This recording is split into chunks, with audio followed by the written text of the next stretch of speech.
Alright guys, in this video I'm going to go over the board setup, the different turn phases, like a general overview of what you'll do during those turn phases, and other things like I have different formats you can play, deciding who goes first. I'll touch on the no man's mechanic just on the simple setup because it's part of the initial like board setup. Oh, excuse me. Um, so yeah, I guess let's get started. Obviously, you'll choose a faction you want to play. You can mix factions, but I don't recommend it until you're familiar with the gameplay. So when you choose a faction to play with, you'll choose two generals. Right now, every faction has at least three generals to choose from, so there's that. But in the starter decks I've already just pre-chosen them. Anyways, so you'll take your generals first, and you'll place them in the general squares. Um, it doesn't matter which one goes where, just as long as you have your two generals starting out right there. You'll shuffle your deck, you'll let your opponent cut your deck, and then you'll just place it in the main deck slot. Your resource deck, pretty much the same principle. You know, you'll shuffle it, you'll let your opponent cut it, and then you just place it in the resource pile or slot rather. No man's land. Um, you Same concept. You shuffle the deck. Your opponent will cut it. You'll do the same to theirs. You'll cut their deck. You'll draw four. They'll draw four, keeping the cards face down. And then you'll figure out who goes first. Now, in order to do that, you just roll a d10. Whoever rolls the highest gets to choose who goes first. So, depending on who goes first, you'll lay your card down there, and then your opponent will lay their no man's land card next, and you'll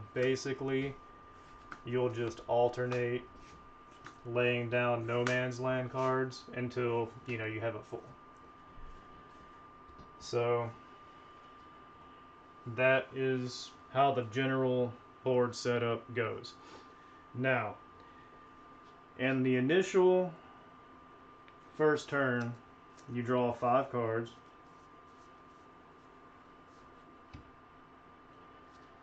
And then you draw 5 cards, and there's a 6-card hand maximum. So you'll draw your 5 cards, and then you'll take one resource, and you'll automatically put it into your resource zone.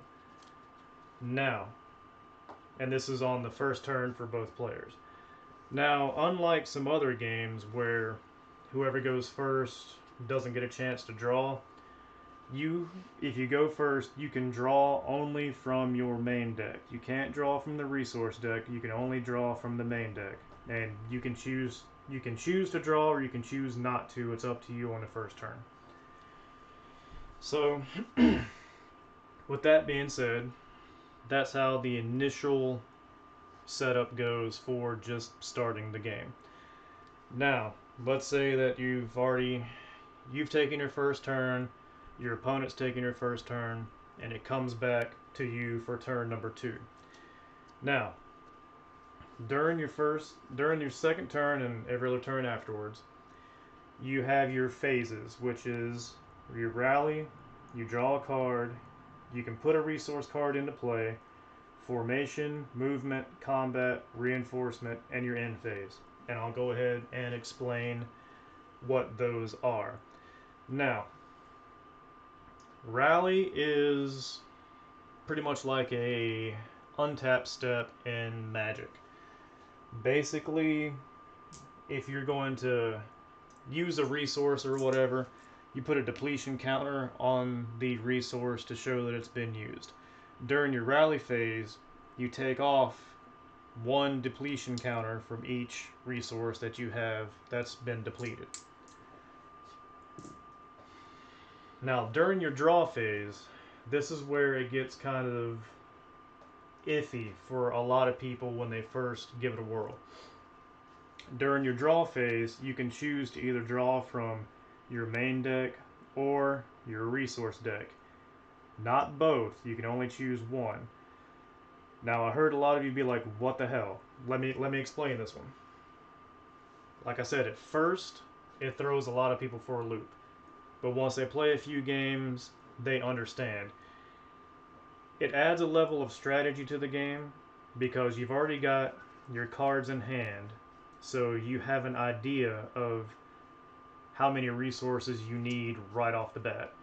So you can choose to either just continue doing resource, resource, resource until you have enough to play that first card, or you can just gamble and try to pull something to add to your hand. This is a unique way to eliminate being, my Magic players will understand this, a unique way to eliminate being mana screwed. So you're in total control of your resources and how many you have or how many you want to have and everything. So while it sounds like a weird mechanic, it actually ends up being pretty cool, because if you get screwed on resources, it's you. So there. Now, once you draw a card, if you choose to draw from your resource or whatever, it goes to your hand. Now you can choose to play that resource or not. It's up to you, but you can do boom, one resource, one drop per turn, unless you have a different spell or effect or something that allows you to do more than one. But it's generally just the one and done. Now your formation phase is when you would bring into play your units and your war machines and your structures. And when you do that, you would pay whatever resource cost they might have. That was a very spell heavy hand there. Let me siphon through here and show you guys an example. Alright, here we go.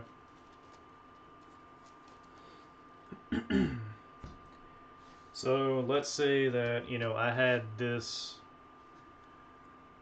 Elven Scout in my hand right off the bat. If you look up in the trying to get it to focus. If you look up in the corner there at the top, the little black spot with the 2 in it, that's how many resources this particular unit would cost to play. So during my formation phase, I would drop 2 depletion counters on my resources, and I'd be able to play this Elven Scout. Now, when you bring a war machine or a unit into play, you can only bring them into play at the bottom row, anywhere you want to at the bottom row. So that's your formation phase. Next would be your movement phase. I'll go into better detail on the movement in a different video. But basically, your movement phase, you can move any unit or war machine that you want to. You can choose not to move any of them. You can choose to only move one. It's up to you. It doesn't matter. After your movement phase, and newly brought in units and war machines, you can move them if you want to. They just can't attack. So that's the only thing you got to worry about with bringing in a new unit or war machine. They can move, but they just can't attack. Next would be your combat phase, which I'll get into in a later video. After your combat phase, you have a reinforcement phase, which is pretty much just like another formation phase, but it just allows you to replenish your ranks if you lost a couple of units or whatever.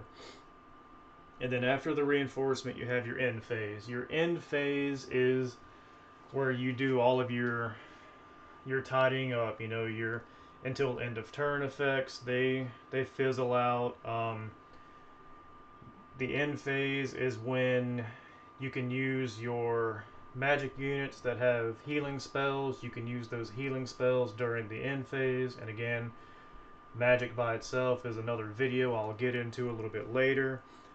And then, you know, once you tidy up, like I said, with the healing until end of turn effects, things going into the graveyard, stuff like that, once all that's over and done with, your turn is over and you can pass it on to your opponent. Now, I guess the only thing left would be the different formats that I currently have available to play in War of the Vales. Obviously, for playtesting reasons and all, I'm basically just doing like a standard format, just because it's easier. The standard format basically is all cards. You can use all the cards, you know, because it's a standard format. The other one is Barbarian. The Barbarian format only allows you to use units and equipment, no war machines or structures.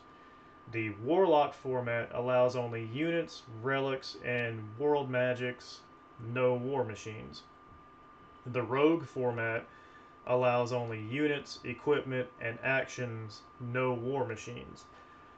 Now, the that stuff will make sense a little bit later in some of the other videos, but for now, those are the only formats I have that I'm playing or have in mind for War of the Vales at the moment. So, past that, I think I have covered everything. The initial board setup, um, rolling the d10 to see who goes first, your turn phases, which is you rally, you draw a card, you can put a resource into play, your formation, your movement, combat, reinforcement, and the end phase. So, yeah, off to the next video, guys. I appreciate you hanging around and putting up with me. Yeah, like greatly. I really do appreciate that.